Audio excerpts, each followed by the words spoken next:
We're here today to discuss getting your deal room ready. However, before we dive in, could you maybe give us a little bit of background about yourself? Sure. Thanks, Paul. So my background is really in software growth companies. I've led through investment rounds, through listings, delistings.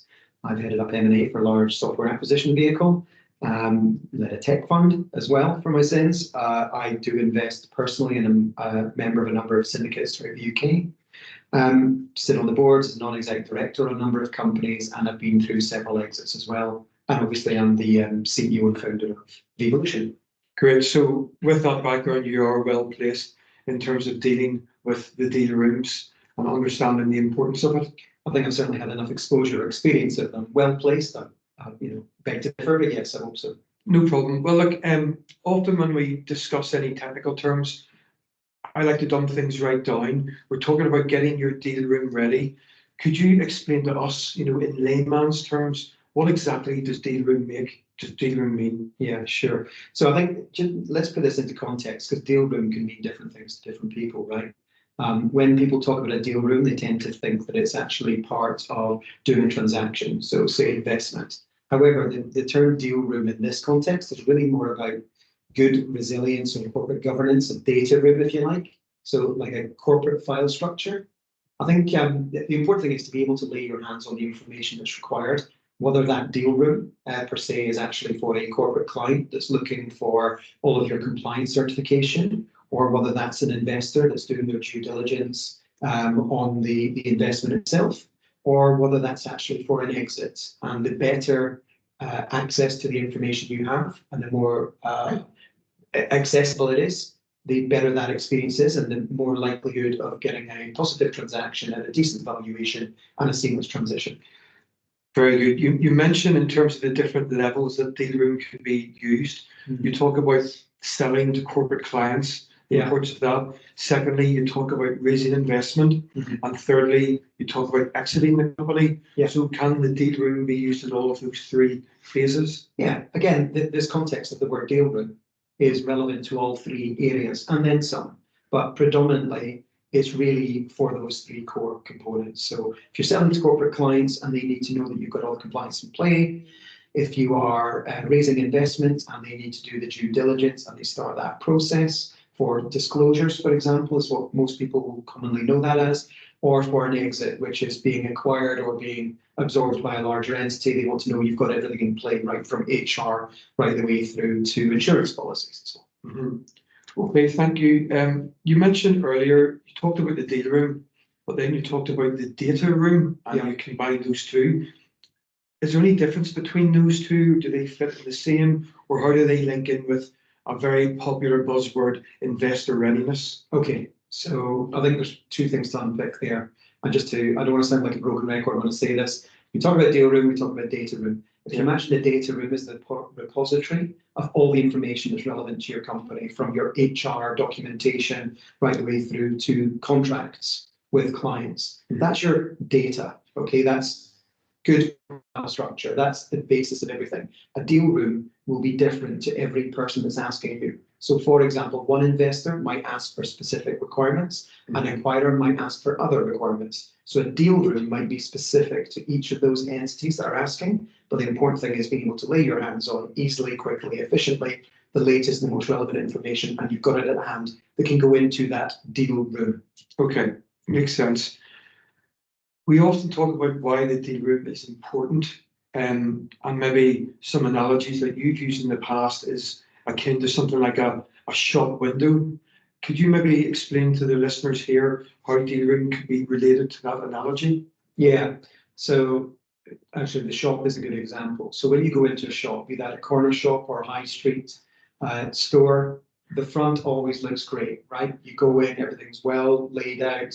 And then what happens is you ask for a size of a particular product, and then they go into the back room. So if you imagine your data room or deal room as the back room, is that warehouse space well organized? Is it structured? Can you lay your hands on that product? Because you want a satisfying customer, right? So the shop analogy is a perfect one, Paul, because you go in there as a customer, you want service, you want quality, it'll make you come back, you'll have a good experience of that, you're willing to pay premium for premium service.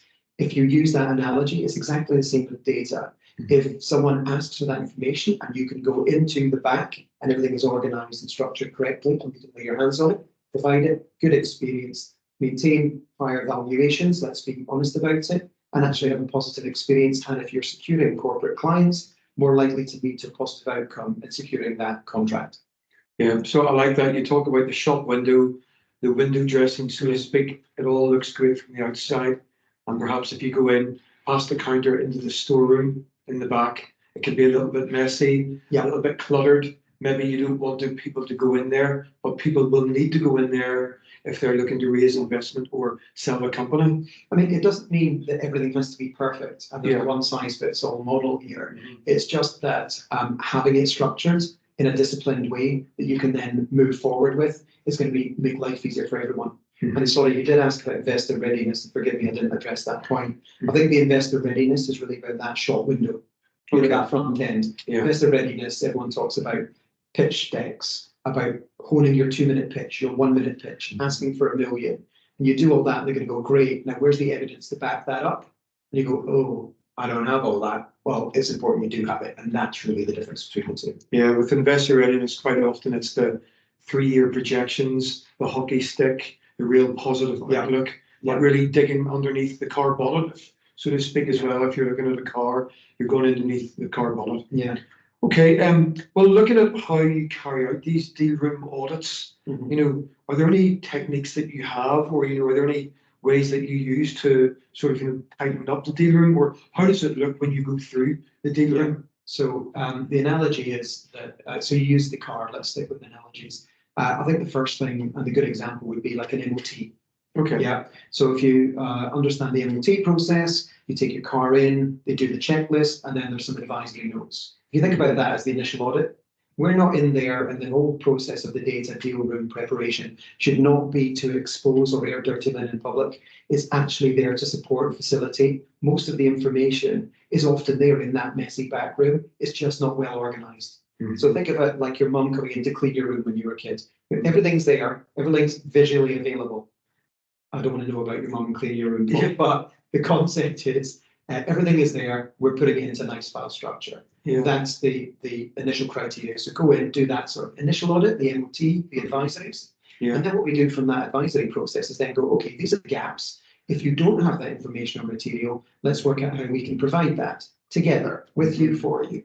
Once you've got all of that, there might be specific project elements that are required to actually be focused on, like understanding your market in a bit more detail, because they're going to be critical to any sort of transaction. Sure. And we can potentially help with those parts of the process as well.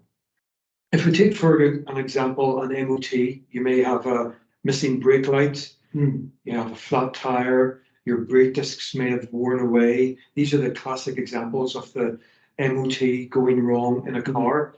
Do you have any sort of direct examples of the deal room? What are the most popular errors that you find in your experience that really hold companies back? So I would say that there's probably 2 areas that we find more commonly than not.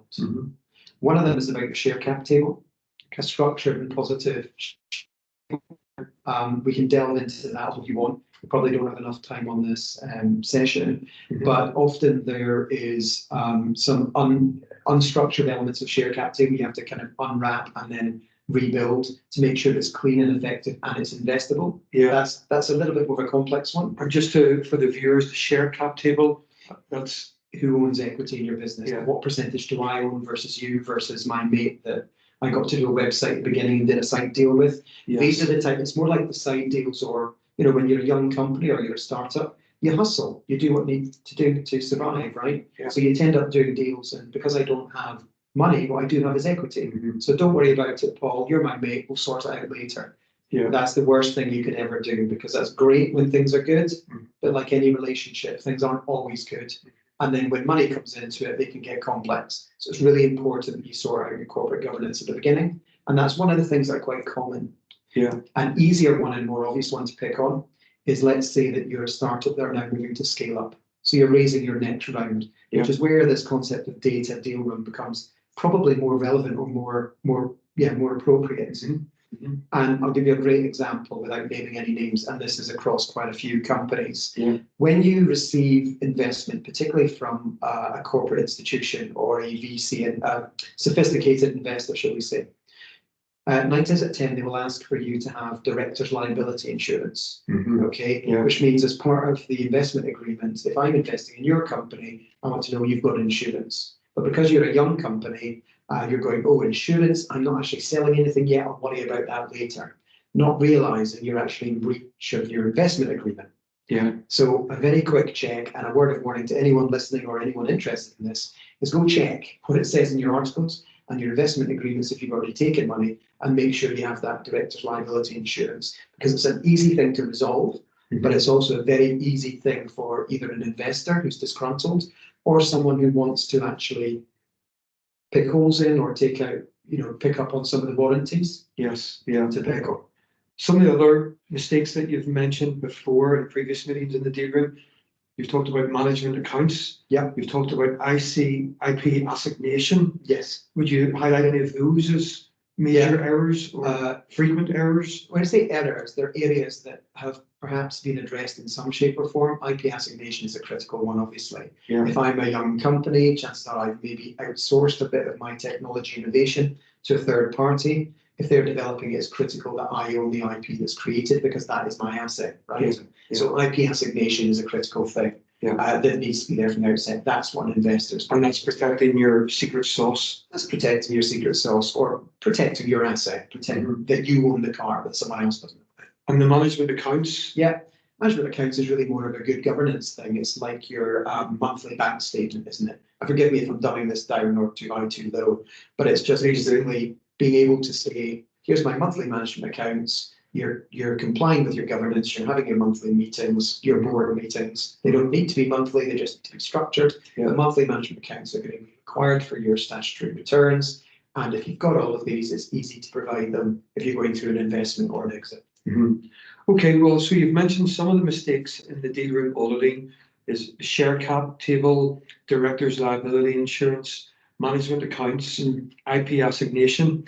How do you, or how does Evolution mitigate or minimize these mistakes? Or how does people listening now think to themselves, we need to get our house in order? Yeah, I guess it's difficult without sounding a little bit like a broken record here, but actually there's lots of tools out there, very simple ones that you'll know anyway, things like SharePoint from Microsoft or Notion, or there's a plethora of them out there. Yeah. Bringing in something that can manage and control your filing is critical to this. And you need to practice what you preach. So even we need to do these sorts of things. And sometimes we fall foul of that, right?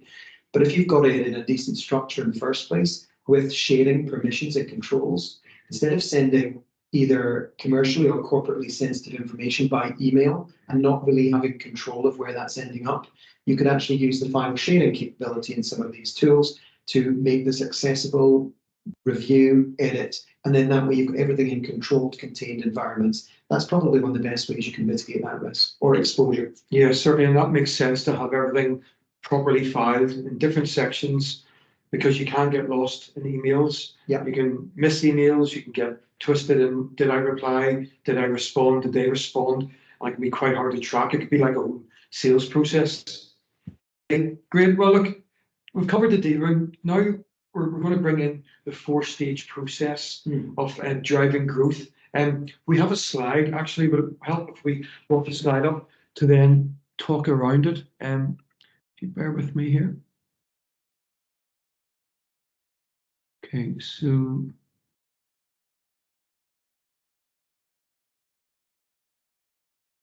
I'm hoping that this slide comes up. Apologies, folks, for the delay here. That's it. Is that it? Mm. Okay, so you talk here about the 4-stage process, Mark, in terms of the deal room documentation. Yeah. You've got the first one is operational, second technology, third commercial, and fourth finance. Yeah. Could you take us through maybe each of those bit by bit and maybe explain high level why they're important and some of the topics or areas that we address? Sure. Please. I guess, I mean, we implement this 4-stage process because these are when I say easy areas to pick on, they're some of the most obvious areas that are easy to sort of compartmentalize, if you like.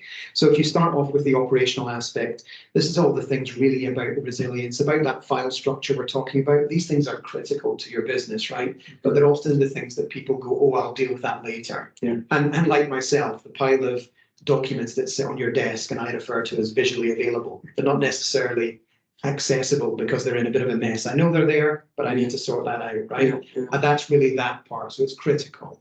And that includes all the things that we've already alluded to, your IP assignations, your HR documentation, your insurance, and so on.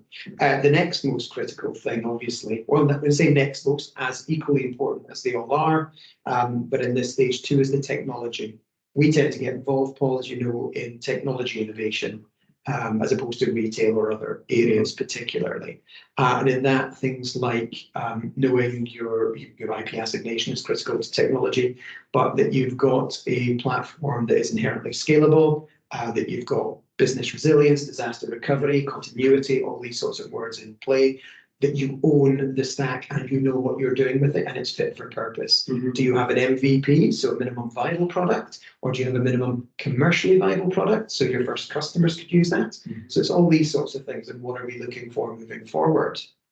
The commercial aspect, I think that goes without saying, that's the sales element. Paul, you know this only too well, probably more than most.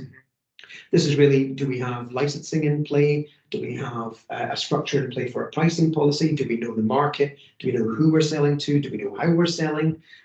Do we have those letters of intent or engagement from key clients? Where are we going? What's our strategic direction? You could probably answer that better than that. Yeah, very much so. And also, do you have some sort of software or platform that has all of that in place? We talk about the importance of the file structure from a commercial perspective, really a CRM system, Pipeline customer relationship management, very important. Anything from HubSpot to Pipedrive, whatever is appropriate to your business, even if it's an Excel spreadsheet, as long as it's controlled, managed, monitored, recorded, and disciplined, kept up to date, and kept up to date. Yeah. And then obviously finance. So finance is really that bit about the management accounts we've already mentioned. It's critical. If I'm going to take your money as an investor, I need to be showing you what I'm doing with that money, and I need to be very careful what I'm doing with that and above board. But also from that perspective, also we really focus on things like financial modeling and valuation modeling. Valuation modeling is actually key to this part. I don't want to spend too much time and focus on this, but basically when you value a business, it is a bit of a dark art. It's an art based on science, however, and there is a way that you can do this, and there's lots of predicates on it. And the word predicate is relevant in this context, because when you value a business, a lot of people will go, oh, there's a big player in the market and they raise 10 million, 100 million valuation. I'm a startup, but I've got, check out my list of features and benefits. I do all of this and they don't do any of that, so therefore I'm worth more. That's just nonsensical. That doesn't work. But what does work is aligning the criteria of your business with predicates in the market. So basically peer review. So what other companies of similar characteristics, not necessarily direct competitors, but companies that are a year old, that have raised 2 million in current economic climates, that are in this sector, there are parameters that you can select. And then what you're looking for is to match those companies. And we align that matching on a peer review with asset-based valuation and a number of different other valuation models, which mean that when you're going to your investor, or indeed a PE firm or a corporate venture, that is predicated on validated information, and it will stand up to rigor. Yeah, well, that's certainly a lot more, a large improvement than finger in the air stuff, or as you say, looking at peers and what did they go for. So it's great to see that there's a process and some calculations in place for the valuation. Again, a huge important part of exiting a company. So looking at those 4-stage processes, then as a company comes through them, how is it that exactly the Evolution would carry out these health checks? How do you guys go? How do we go about going through each of these different topics and tightening them up? Yeah, I mean, I don't want this to be just perceived as a direct sales pitch of what we do. It's really about educating the market, right? So whilst we talk about what we do and how we do it, this is relevant to anyone who wants to do this sort of thing. And I would say that we start with that audit. That's the MOT, the health check. We go down, we do that. We then report on what's What are the sort of recommendations on what you need to implement or change, where the gaps are? And that's the point, implement. So implementing those changes with you, for you, or encouraging you to do so. Yeah. Then reviewing that, because it's important that this is not something, it's not just you do it once and never have to visit again. Yeah. Because if you're on that growth strategy, whether it's investment, whether it's corporate partners, you need to keep your material up to date. And chances are your investment strategy, this is phase 1, 2, or 3 of a 10 phase, and you don't know where that's going to end. So keeping it in order, because you're going to have to reference it again. So you review that information, and then it's like that infinity loop, isn't it? So you go back and you repeat. Okay, so that infinity loop, as in you do it, you approve it, and then you come back and then you redo. Yeah, pretty much. Whether we get involved in that process as an ongoing partner to support you, or whether we set the foundation and they implement the process, procedures, the final structure, the recommendations, and then you take it on. And if you're a growing company, you should be taking it on yourself, really, shouldn't you? Yeah. So you can get us to check your homework if you want, but fundamentally you want to own these processes and procedures. Okay, very interesting. So can you tell us about a recent client that you implemented this deal room audits for, and how did that play out? Yeah. Or can you tell us as much as you can? Yeah, I was going to say it's funny because we laugh about this. I often refer to us as kind of like black ops. We work for quite a lot of companies, either on the corporate side or on the startup scale-up side, but people don't really know we're there. We're behind the scenes. So without naming any names, giving examples of company in healthcare that were approached, PE firm came and kicked the tires quite early in their process. Said, we're really interested. Could we do something here? So practice what you preach, scrambling around internally, going, right, all that paperwork we need to file structure, implemented the ability to then share that information effectively with that third party. And then they were able to very quickly, literally within 3 or 4 weeks, make a sort of informed, managed verbal decision on an investment opportunity in the multi-million stage with a US PE firm for an early stage company that hasn't actually got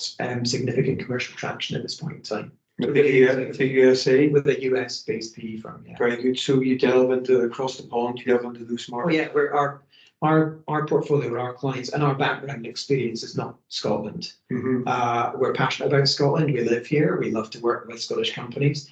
But most of our business is actually international, certainly down in England predominantly, but also US based and international. That was a question that came in via email last week.